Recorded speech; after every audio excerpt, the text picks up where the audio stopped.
وَإِذِ اسْتَسْقَىٰ مُوسَىٰ لِقَوْمِهِ فَقُلْنَا اضْرِب بِّعَصَاكَ الْحَجَرَ۔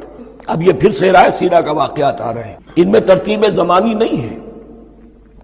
اریحا کی فتح جو ہے حضرت موسیٰ کے بعد ہے، لیکن اب یہاں پہ پھر ابھی وہ جو صحرائے تیہ میں جب بھٹک رہے تھے پھر اس کا ذکر ہے۔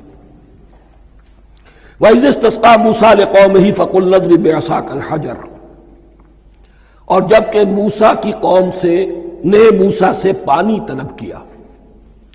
اب صحرا میں آپ کو معلوم ہے جہاں پڑاؤ تھا اب وہاں پانی نہیں ہے، 6 لاکھ ہو 7 لاکھ ہو کتنے افراد ہو، پانی چاہیے۔ وَإِذِ اسْتَسْقَىٰ مُوسَىٰ لِقَوْمِهِ فَقُلْنَا اضْرِب بِّعَصَاكَ الْحَجَرَ، تو ہم نے کہا کہ اپنے عصا سے ضرب لگاؤ چٹان پر۔ فَانْفَجَرَتْ مِنْهُ اثْنَتَا عَشْرَةَ عَيْنًا، تو اس سے 12 چشمے پھوٹ بہے۔ فجر کہتے ہیں کسی شے کے پھٹ کر کوئی چیز برآمد ہو۔ فجر جو ہوتی ہے، فجر کا وقت رات کی تاریکی کا پردہ چاک ہوتا ہے اور سپیدہ سحر نمودار ہوتا ہے۔ فَانْفَجَرَتْ مِنْهُ اثْنَتَا عَشْرَةَ عَيْنًا، تو 12 چشمے پھوٹ بہے۔ قَدْ عَلِمَ كُلُّ أُنَاسٍ مَشْرَبَهُمْ، یہاں اناس سے کیا مراد ہے؟ ہر قبیلہ، ہر قبیلے نے اپنا گھاٹ معین کر لیا۔ 12 قبیلے تھے، اگر علیحدہ علیحدہ نہ ہوتا معاملہ، 12 چشمے اسی لیے دیے گئے کہ لڑے نہ جھگڑے نہ۔ پانی تو بہت بڑی چیز ہے، کہیں پانی پینے پلانے پہ جھگڑا اور کہیں گھوڑا آگے بڑھانے پہ جھگڑا، یہ تو قبائلی زندگی کے اندر ہوتی ہی چیزیں۔ تو اس اعتبار سے اللہ تعالیٰ نے ان کے لیے یہ سہولت کی کہ 12 چشمے پھوٹ بہے۔ قد علم کل اناس مشربہم، ہر ایک نے اپنا گھاٹ جان لیا، معین کر لیا۔ کلوا واشربوا من رزق اللہ، گویا کہ کہہ دیا گیا کہ کھاؤ اور پیو اللہ کے رزق میں سے۔ ولا تعثوا فی الارض مفسدین، اور زمین میں فساد مچاتے نہ پھرو۔ کھانے پینے کے لیے پانی بھی ادھر آ گیا، کھانے کے لیے من و سلوہ آ گیا۔ اب دیکھیے ان کی ناشکری۔ وَإِذْ قُلْتُمْ يَا مُوسَىٰ لَن نَّصْبِرَ عَلَىٰ طَعَامٍ وَاحِدٍ، یاد کرو جب کہ تم نے کہا تھا اے موسیٰ ہم ایک کھانے پر تو صبر نہیں کر سکتے، کھا کھا کے بکھتا گئے ہیں من و سلوہ۔ فَادْعُ لَنَا رَبَّكَ، تو ذرا اپنے رب سے دعا کرو، پکارو ہمارے لیے اپنے رب کو۔ یخرج لنا، وہ نکالے ہمارے لیے مما تنبت الارض، زمین کی روئیدگی اور پیداوار میں سے، نباتات ارضی میں سے، من بقلہا، اس کی ترکاریاں، وقثائہا، اور ککڑیاں، کھیرے اور ککڑیاں، ان سب کے لیے یہ لفظ ہے۔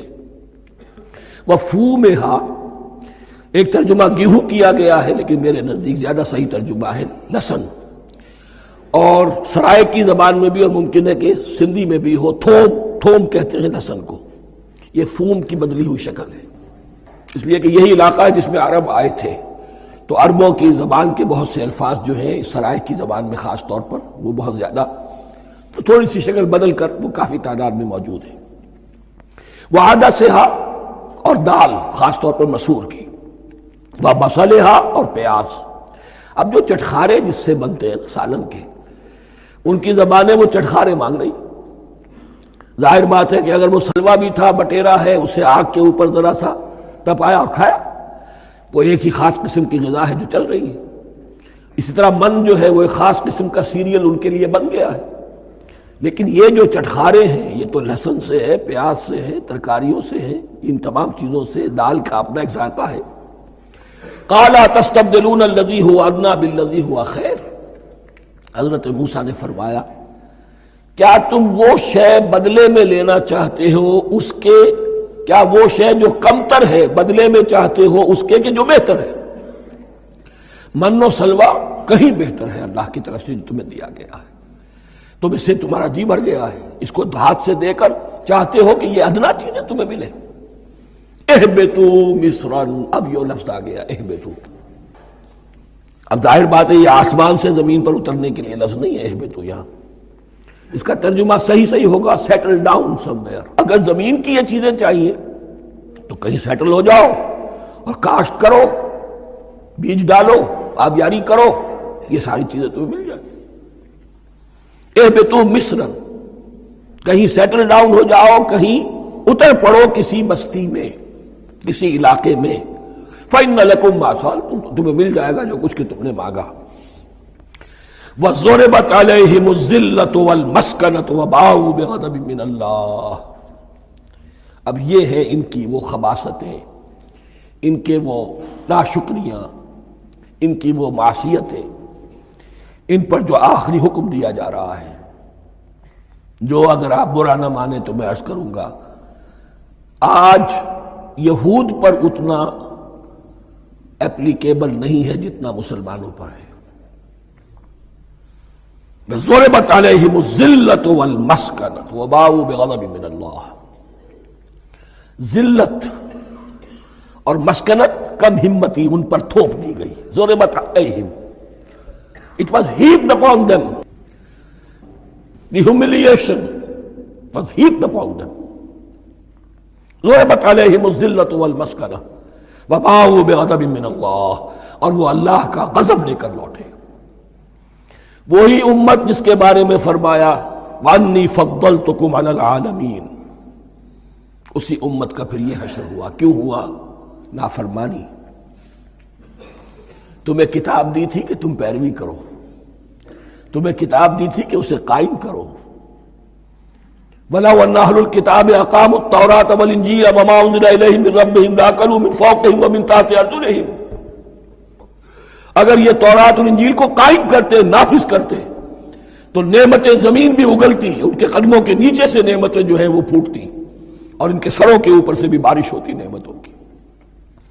لیکن اگر تم نے اس کو چھوڑ کر اپنی خواہشات، اپنے نظریات، اپنے خیالات، اپنا تمرد، اپنی سرکشی، اپنی حاکمیت، اپنی مصلحتیں، اپنی عقل، اس کو بالا تر کیا، تو پھر جو قوم اللہ کے قانون کی، اللہ کی ہدایت کی، اللہ کی کتاب کی امین ہوتی ہے دنیا میں، وہ اللہ کی ریپرزنٹیٹو ہوتی ہے، نمائندہ ہوتی ہے۔ اگر وہ اپنے عمل سے مس ریپرزنٹ کرے اللہ کو، تو وہ کافروں سے بڑھ کر مغضوب اور کافروں سے بڑھ کر مبغوض ہو جاتی ہے۔ مغضوب بھی، مبغوض بھی۔ اس لیے کافروں کو تو دین پہنچانا تمہارے ذمہ تھا، تم نے دین ان کو کیا پہنچانا تھا، تم تو خود دین سے منحرف ہو گئے۔ آج اس جگہ پر امت مسلمہ کھڑی ہے کہ 1.25 بلین یا 1.5 بلین، 125 کروڑ عزت نام کی شے نہیں ہے، کہ عزت نام تھا جس کا گئی تیمور کے گھر سے۔ سارے معاملات دنیا کے G7 G15 کے ہاتھ میں ہیں۔ سیکیورٹی کونسل اس کے پرماننٹ ممبر کا ویٹو ہے، اور نہ سیکیورٹی کونسل میں اور نہ کہیں کسی G7 میں، نہ G9 میں، نہ G15 میں کوئی مسلمان ملک نہیں۔ کس نمی پرست کی بھیا کیستی۔ ہماری اپنی پالیسیز کہیں اور طے ہوتی ہیں، ہمارے اپنے بجٹ کہیں اور بنتے ہیں، ہماری صلح اور جنگ کسی اور کے اشارے سے ہوتی ہے۔ ریموٹ کنٹرول، یہ ذلت اور مسکنت۔ آپ کے ریڈیو پر، ٹیلی ویژن پر خبریں آتی رہیں کہ اتنے مسلمانوں کے ساتھ یہ کر دیا، اتنی مسلمان عورتوں کی بے حرمتی کر دی، لیکن یہاں ہم بیٹھے ہوئے اپنے اپنے دھندوں میں، اپنے اپنے کاروبار میں، اپنی اپنی ملازمتوں میں، اپنے اپنے کیریئرز میں، دنیا میں کیا کچھ ہو رہا ہے۔ بہرحال اس وقت یہ جو ہے، میں نے جیسا کہ عرض کیا تھا کہ یہ ہے تاریخ بنی اسرائیل کی، لیکن خوشترا باشد کے سر دل براں، گفت آیت در حدیث دیگراں، یہ ہمارا نقشہ ہے آج اس آیت میں۔ ضربت علیہم الذلۃ والمسکنۃ وباؤوا بغضب من اللہ۔ اور یہ کیوں؟ ذالک بانہم کانوا یکفرون بآیات اللہ، یہ اس لیے کہ وہ اللہ کی آیات کا انکار کرتے رہے۔ وَيَقْتُلُونَ النَّبِيِّينَ بِغَيْرِ الْحَقِّ، اللہ کے نبیوں کو ناحق قتل کرتے رہے۔ ہمارے ہاں بھی مجددین امت میں سے کتنے ہیں جو جیلوں میں ڈالے گئے، جن کو ایسی ایسی مار پڑی ہے کہ کہا جاتا ہے کہ ہاتھی کو بھی وہ مار پڑتی تو برداشت نہ کرتا۔ احمد ابن حنبل کے ساتھ کیا ہوا؟ ابو حنیفہ جیل میں انتقال کیا، امام مالک کے کندھے کھینچ دیے گئے، اتار دیے گئے، منہ کالا کر کے اور اونٹ پر بٹھا کر پھرایا گیا۔ امام دار الہجرہ شیخ احمد سرہندی جیل میں رہے، سید احمد بریلوی اور ان کے ساتھیوں کو خود مسلمانوں نے تہہ تیغ کیا ہے۔